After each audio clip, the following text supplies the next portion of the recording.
How's it going, everyone? Brainchild here, and in this video we'll be taking a look at the frame rate performance and rendering resolution of Link's Awakening on Switch, which has garnered quite a bit of attention over the past few months.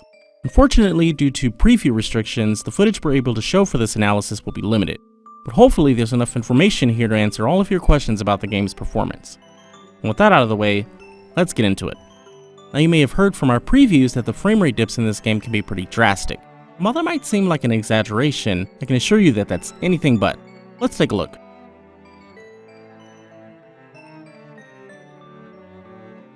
As you can see, the game often goes from a sustained 60 frames per second to a sustained 30 frames per second. This kind of fluctuation happens pretty frequently as you traverse the overworld map, seemingly arbitrarily. So what's going on here?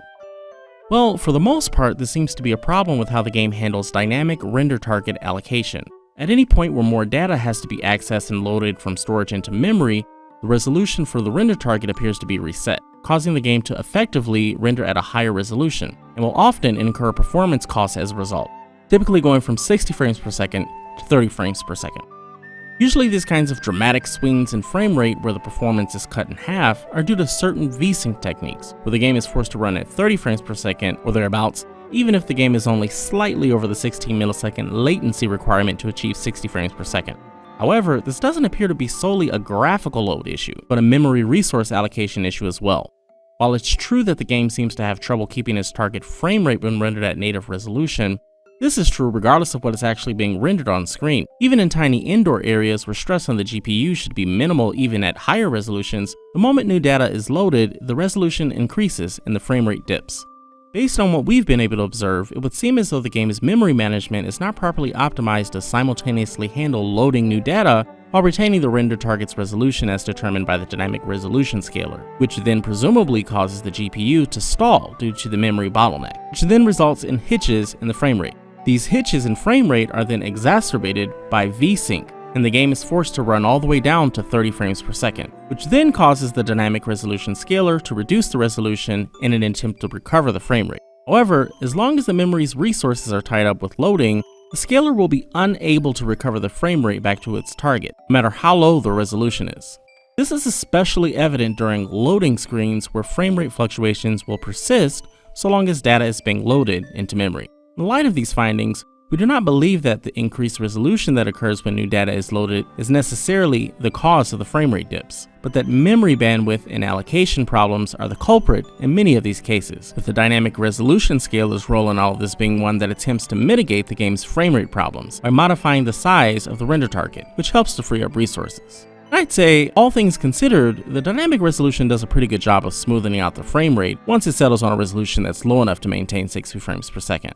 Note here how 60 frames per second is maintained even when going back and forth between areas that caused the frame rate to dip before. Once the data is loaded, it's effectively cached, at least until the next batch of data is loaded in. Now, while it's likely that a lot of the frame rate dips in the game are the result of memory bandwidth and allocation issues, this is really only true in docked mode. In handheld mode, the game can often have problems reaching its target frame rate of 60 frames per second, and can often hover at 50 frames per second even once everything is cached. But there's something even more interesting that we discovered while conducting our handheld tests. There were times where the game yielded better performance than docked mode, despite its inferior specs. How is this possible? Well, as it turns out, our handheld footage was captured with the game running on internal memory, while our initial docked footage was captured with the game running on an SD card. So for a game like Link's Awakening, where loading new data from storage impacts the frame rate, that means that the faster the data is loaded, the less time the frame rate hitches on average, and the sooner the dynamic resolution scaler can recover the frame rate.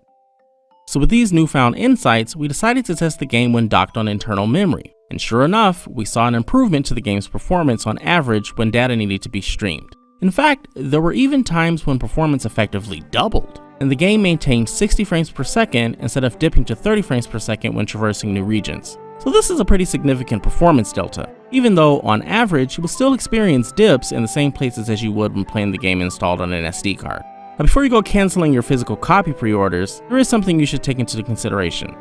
During one of our tests, we discovered what we believe to be a memory leak, where data that has been allocated to memory is not released when it's no longer needed.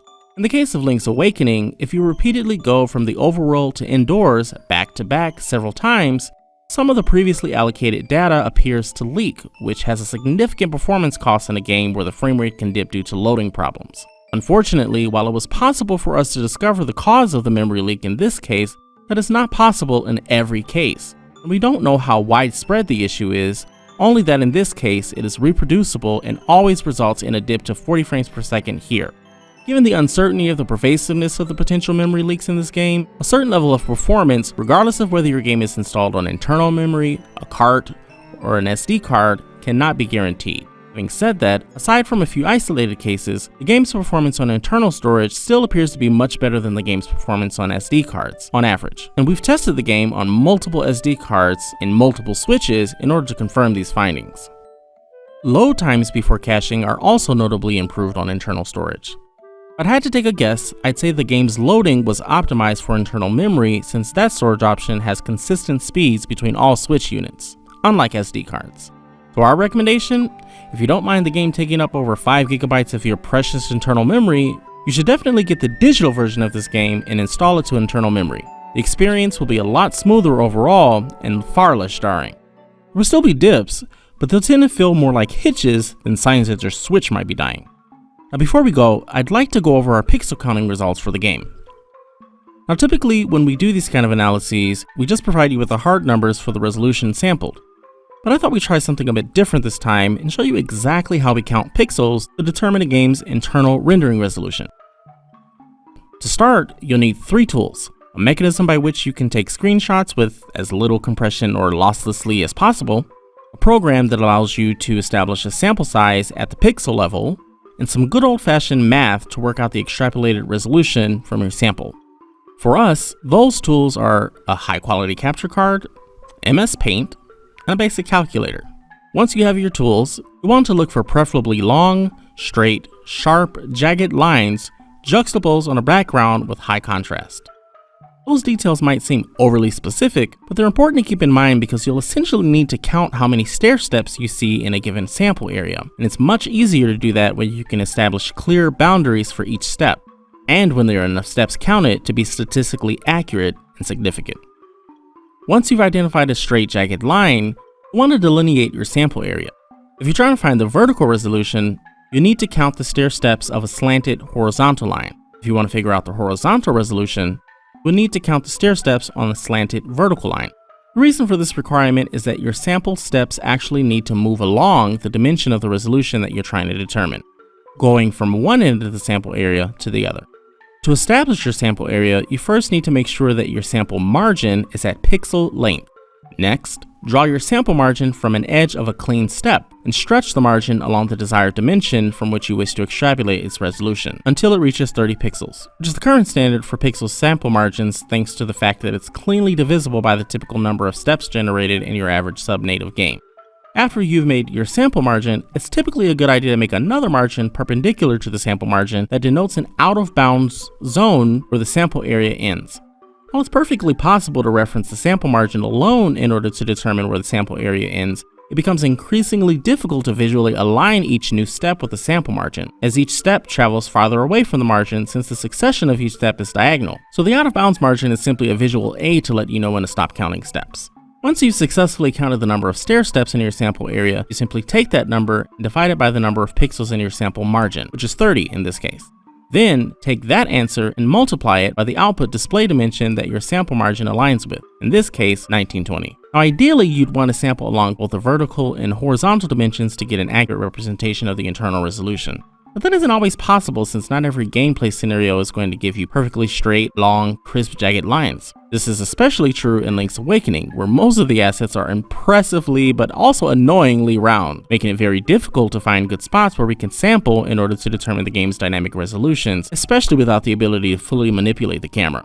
Having said that, some of the resolutions we've been able to determine include, but are not limited to 1344 by 756p, 1728 by 972p, 1920 by 1080p in dock mode, and 1024 and 576p, and 1280 by 720p in handheld mode. It should be noted that the times where we counted native resolutions were typically in cases where the dynamic resolution scaler was temporarily disabled, like during the first couple of frames after you exit the game's menu, or during some text pop-ups.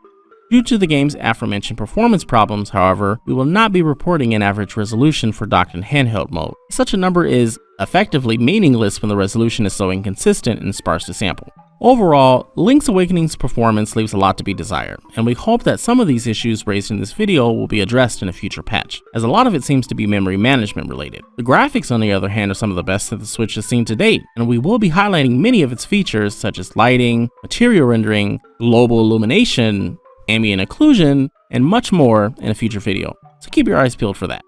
That wraps up this performance analysis of Link's Awakening. If you've enjoyed this video, please feel free to give it a like and share your thoughts with us in the comments below. You can also hit that subscribe button and notification bell if you haven't already. Be sure to stay tuned to Game Explain for more coverage on all things gaming.